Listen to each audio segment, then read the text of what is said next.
Acts of kindness, acts of generosity is how simple it is to make people feel good. I was walking down the streets of New York City, and a guy walking in front of me, his backpack opened and a bunch of paper fell out on the street.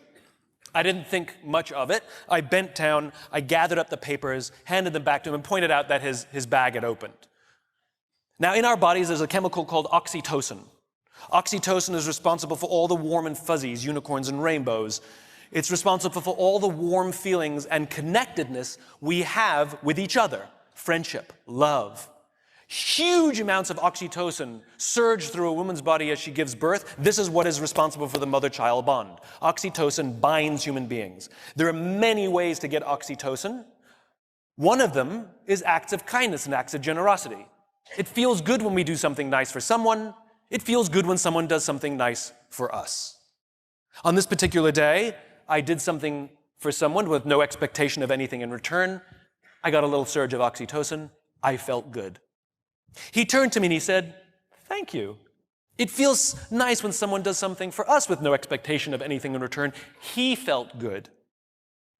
I walked to the end of the street. I'm waiting to cross the street. And a total stranger who happened to be standing next to me said, "I saw what you did back there. That was really cool." As it turns out, witnessing an act of generosity releases oxytocin, and he felt good. And the best part about oxytocin is the more oxytocin we have in our bodies, the more generous we become. It is Mother Nature's way of trying desperately to get us to look after each other.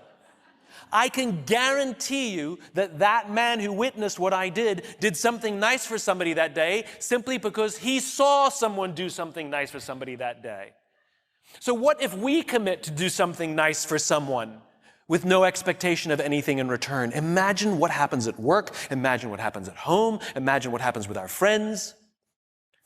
But it must be genuine.